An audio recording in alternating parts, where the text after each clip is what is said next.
O filme de hoje mudou completamente a forma como os filmes de ação hollywoodianos são montados e enxergados pelo público. O filme misturou a coreografia do cinema chinês com a ousadia de um anime e um clima tecno-noir que é imitado até hoje, mas nunca foi feito melhor. Uma dança de espaço, ritmo, figurino, tecnologia, filosofia e cor. 1999 foi um bom ano para o cinema. Eu lembro direitinho de ter visto esse filme pela primeira vez no cinema e pensado: isso é diferente. Quem patrocinou este vídeo foi o Gabriel Bianchi, que manda o alô da vez. Para mim, abre aspas. Para quem torna tudo isso possível, o Thiago, parceiro que manda muito bem nas críticas e sempre dá aquele toque especial nos vídeos. Valeu por mais uma parceria de sucesso. Obrigado. Obrigado eu. Se você quiser patrocinar um vídeo no canal, é só me mandar um e-mail, eu te mando o Media Kit e a gente conversa, e esta será uma crítica com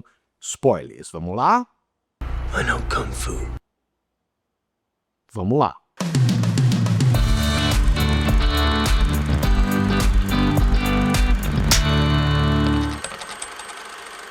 The Matrix. Thomas Anderson é um hacker sem muito rumo na vida que aprende estar fazendo parte de uma simulação que usa seres humanos como bateria. Morpheus acredita que ele é o escolhido para derrotar as máquinas, enquanto Trinity continua cética. Neo precisa desbloquear o seu potencial, salvar seus amigos e confirmar a profecia. A direção é das irmãs Wachowski, que infelizmente nunca se superaram. O segundo não é tão bom quanto o primeiro, o terceiro não é tão bom quanto o segundo, o quarto, blé, e nenhum outro projeto teve o mesmo impacto, mas elas sempre terão uma obra-prima no bolso. O filme é de 1999, a internet estava começando e as coisas que elas imaginaram aqui se aplicam até hoje. As sequências de ação têm linhas de visão muito claras, como se fossem a planta de um projeto de arquitetura, com portas e saídas muito nítidas, e aí elas vão lá e chacoalham tudo com um ritmo e uma clareza espacial muito impressionantes. Entre os vários bons exemplos estão as sequências onde ele tá correndo, falando ao telefone, fugindo dos agentes, ele sai de um ambiente, entra em outro, entra numa casa, tem uma velhinha, a câmera sai, quando volta a velhinha já se transformou num agente. É super caótico, vende a ilusão de algo bagunçado, mas você acompanha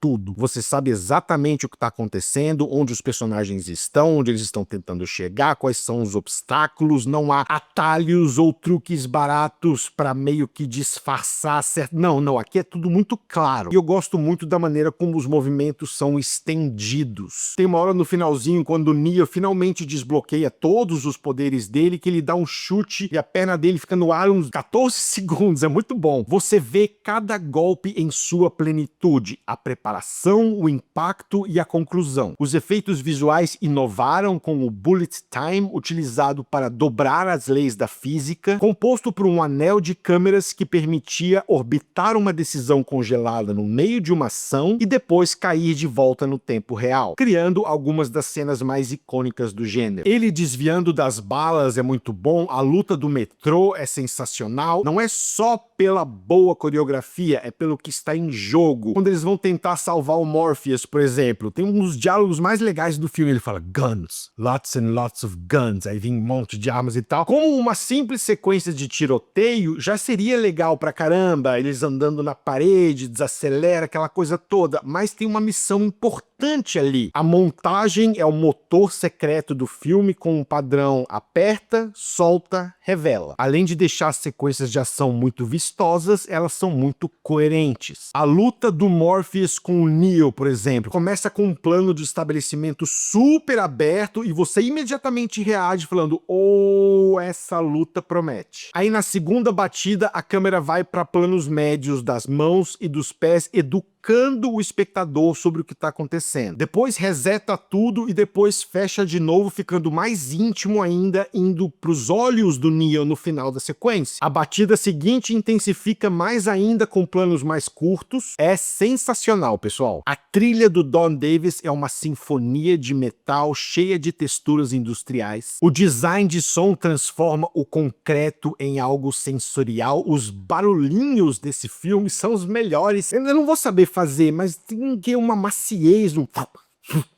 sabe, é aveludado. Durante o bullet time, por exemplo, é como se o ar engrossasse, tem aquele...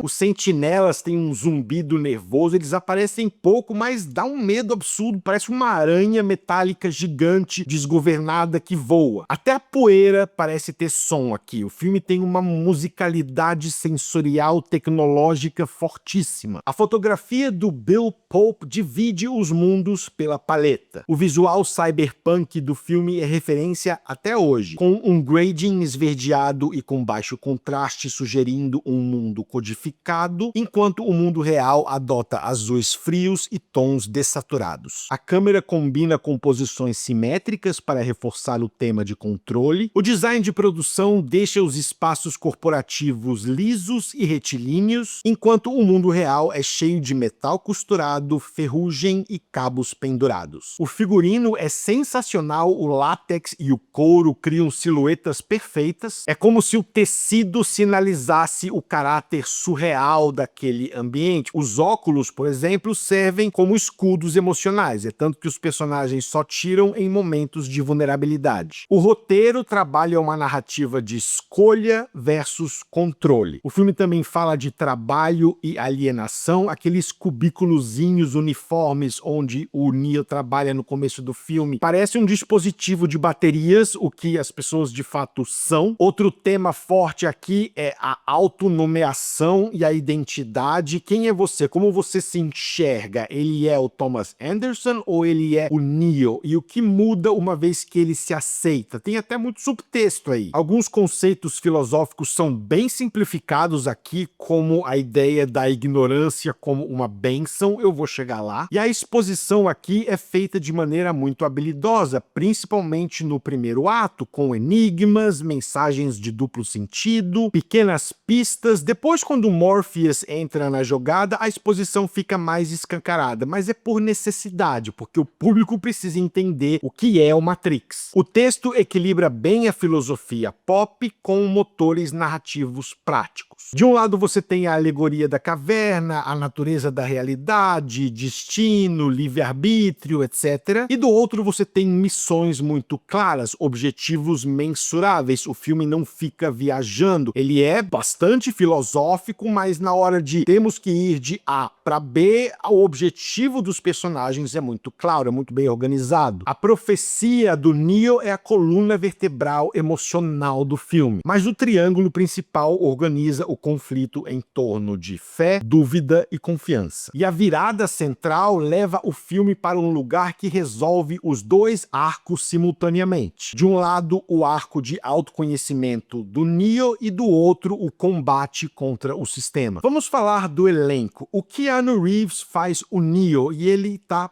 perfeito aqui, principalmente por não ter tantos diálogos e ser um personagem tão reativo. Embora seja um ator muito querido, muita gente sacaneia as habilidades interpretativas dele, né? Imita falando, wow, no way. Isso aqui, para esse personagem, isso funciona bem demais, porque ele tá entrando nesse mundo de fora para dentro, ou de dentro para fora, depende de como você olhar. Ele não sabe o que tá acontecendo, então ele precisa estar confuso. O Morpheus tá falando umas palavras muito complexas para ele. Ele começa como um homem doutrinado, aí o corpo dele se despolui e ele cria uma serenidade reativa que é mais poderosa do que, de novo, a força bruta. Quando ele desbloqueia os poderes, ao invés de ficar nervosão, ele meio que desacelera. Ele começa a defender os ataques assim.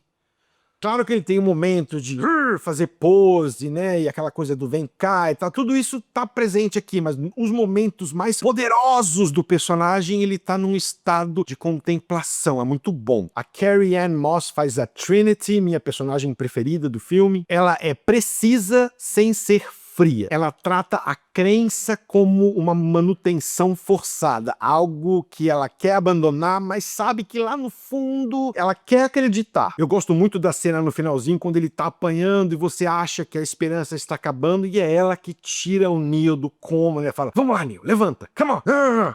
O Lawrence Fishburne faz o Morpheus, e ele transforma exposição num ritual. A cadência dele é sensacional e ele tem os melhores diálogos. As coisas que ele fala são muito carregadas, eu penso em algumas até hoje. Quando ele tá lá lutando com o Neo, ele tá tentando fazer o Neo entender que aquelas habilidades que ele tem vão muito além do que o cara programou num computadorzinho lá na cabeça dele. Tem uma hora que ele chega pra ele e fala, você tá cansado, é? Você acha que é ar que você tá respirando? E aí corta pro Neo, tipo assim, uou. Outro exemplo muito bom é quando ele fala, para de tentar me bater e me bate, tipo assim, é quase o Yoda, assim, não existe tentar, faça. O Hugo Weaving faz o Agent Smith, um baita vilão. Ele usa a burocracia como uma arma, é um vilão muito bem pensado, porque eles são representações humanoides de algo que é superior, não tem como enfrentar esses caras, então toda vez que eles aparecem, dá medo, é genuinamente ameaçador, e ele é o pior dos três. Ele usa umas pausas dramáticas entre as palavras que dão uma agonia. O Joe Pantoliano faz o Cypher e eu penso na cena dele no restaurante até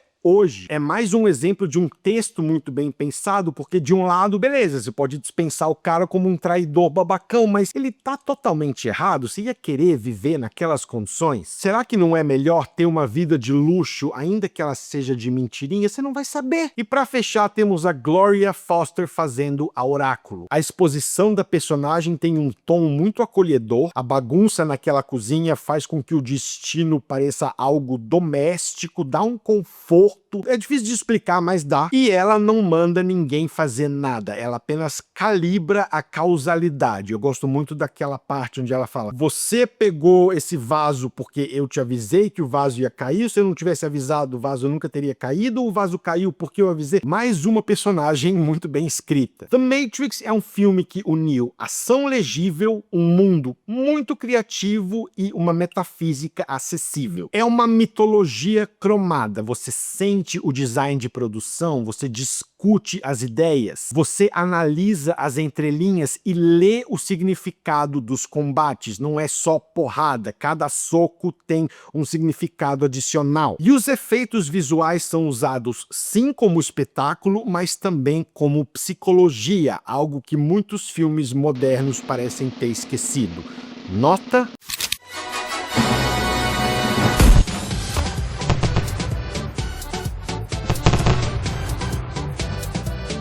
Gabriel, obrigado pelo patrocínio. É isso, pessoal. Um abraço e até a próxima.